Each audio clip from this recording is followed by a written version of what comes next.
Hello everyone and welcome back to my channel. So our today's topic is fractions. So we will start with the key points. सबसे पहले जान लेते हैं कि fraction होता क्या है. So the number of the form a upon b where a and b are natural numbers are called fractions.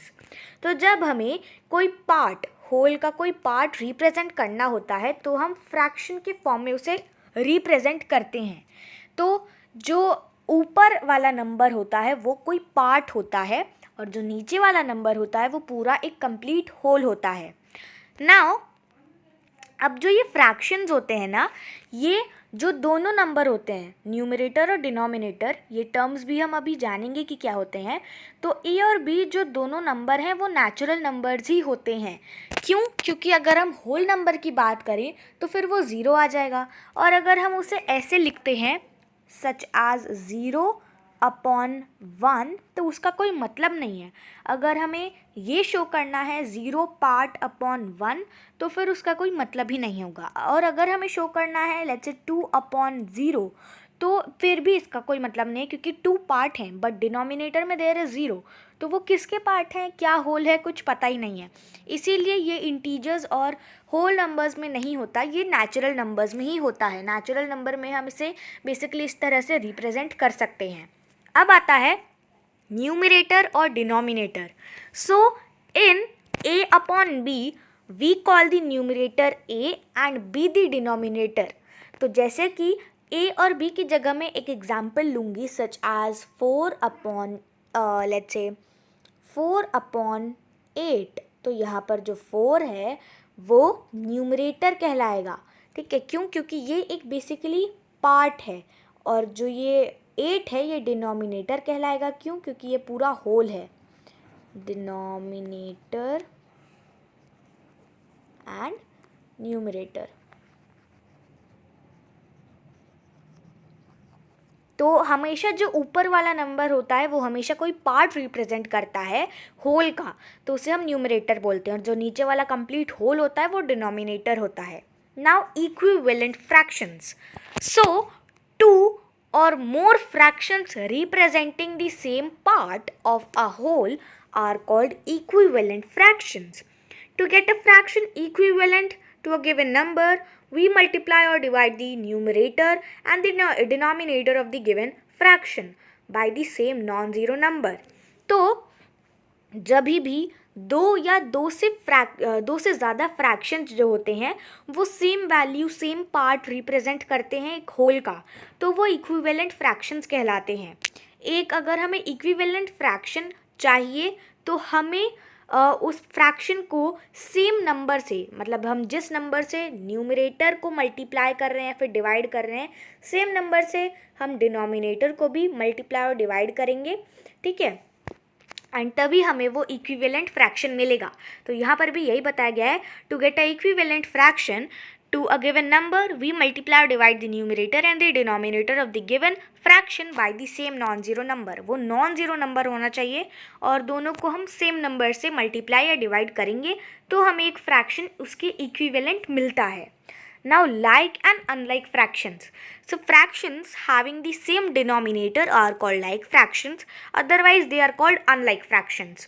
तो ऐसे fractions जिनका जो denominator होगा वो इक्वल होगा, आई मीन लेट्स से एक एग्जाम्पल के तौर पर 2/5 एंड 4/5.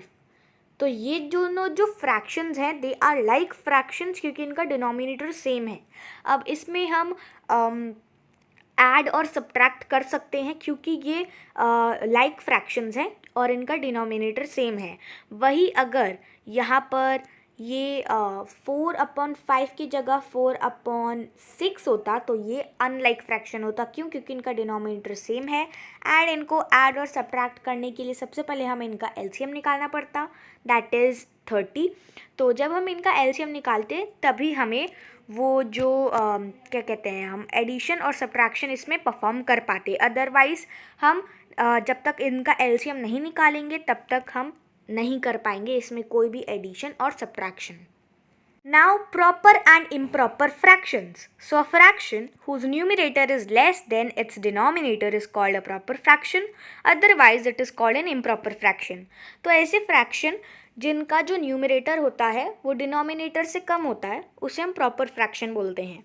वहीं अगर एक ऐसा फ्रैक्शन जिसका डिनोमिनेटर छोटा है और न्यूमरेटर बड़ा है तो वो एक इम्प्रॉपर फ्रैक्शन कहलाएगा. जैसे कि 6/12 एक प्रॉपर फ्रैक्शन है, वहीं 6/3 एक इम्प्रॉपर फ्रैक्शन है. क्यों?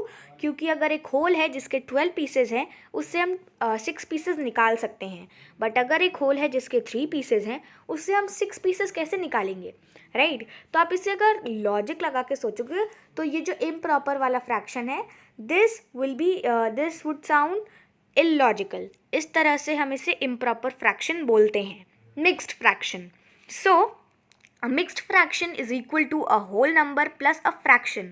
अब अगर मुझे रिप्रेजेंट करना है 6/3 तो मैं कैसे रिप्रेजेंट करूँगी?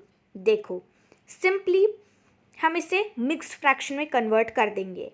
हम करेंगे डिवाइड. सो इसे डिवाइड करेंगे हम अगर 6/3 वी विल गेट 2 होल. ठीक है, 2 होल न्यूमरेटर में 3. यस, हाँ, तो ये हो जाएगा 2/0/3. क्यों? क्योंकि ये पूरी तरह से जो है 2 होल बन रहा है. तो यहाँ पर हम सिंपली से 2 होल लिख देंगे. ठीक है, ये 2 होल बना रहा है.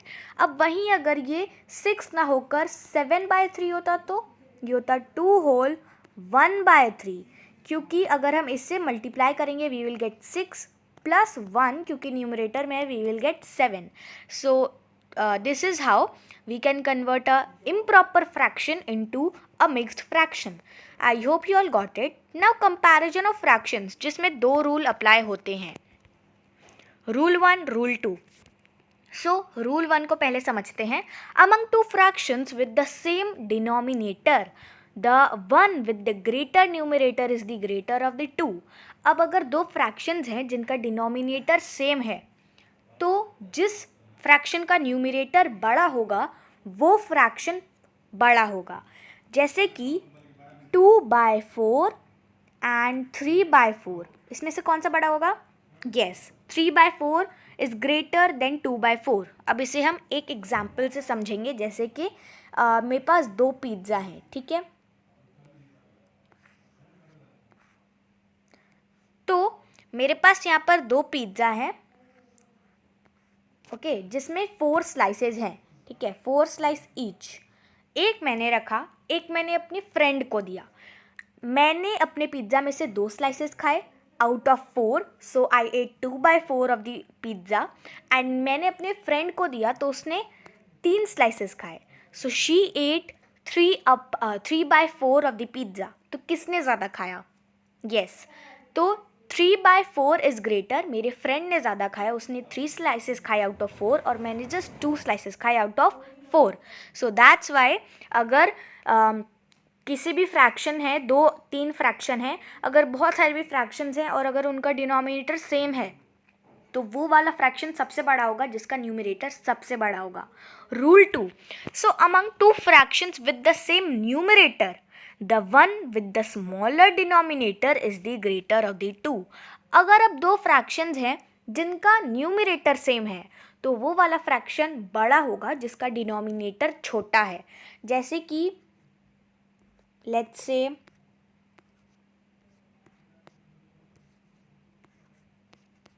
अब बताओ इसमें से कौन सा बड़ा होगा? तो इसमें से 2/3 बड़ा होगा. क्यों? क्योंकि अगर देखो ये यही बता रहे हैं कि अगर कोई फ्रैक्शंस हैं और उसमें अगर उन सबका न्यूमरेटर सेम है तो वो वाला फ्रैक्शन सबसे बड़ा होगा जिसका डिनोमिनेटर सबसे छोटा होगा. इसे भी एग्जाम्पल के तौर पे समझते हैं. जैसे कि लेट्स से एक पिज़्ज़ा है या फिर आप कुछ भी बोल सकते हो. जैसे एक सर्कल है, ठीक है, जिसके पहले हम डिवाइड करेंगे द सर्कल इनटू 3 पीसेस. ठीक है, 3 pieces, then into 4 pieces, then into 5 pieces. ठीक है, 5 पीसेस. ठीक है, यस। सो सबसे पहले अगर हम इसे पिज़्ज़ा के तौर पे अगर समझें, तो अगर मान लो मैंने इसमें से खाए 2, यानी कि 2/3, मेरे फ्रेंड ने खाया अगेन 2 बट 2/4, ठीक है, और किसी और ने खाया, लेट्स से कोई मेरे दूसरे फ्रेंड ने अगेन खाए 2 पीसेस बट आउट ऑफ 5, तो किसने ज़्यादा खाया? क्योंकि मैंने खाया, क्योंकि 3 पीसेस थे, मैंने 2 खा लिया, 1 ही बचा। बट यहाँ पर जो सबसे छोटा डिनोमिनेटर होता है वो वाला फ्रैक्शन सबसे बड़ा होता है। तो ये 2 रूल हैं, आपको याद रखने हैं। अगर सबसे पहला रूल ये बता रहा है कि अगर कोई फ्रैक्शंस है जिनमें डिनोमिनेटर सेम है, तो वो वाला फ्रैक्शन सबसे बड़ा होगा जिसका न्यूमरेटर सबसे बड़ा है। अगर वो फ्रैक्शंस है जिनके न्यूमरेटर सेम है, तो सबसे छोटे डिनोमिनेटर वाला फ्रैक्शन बड़ा होगा।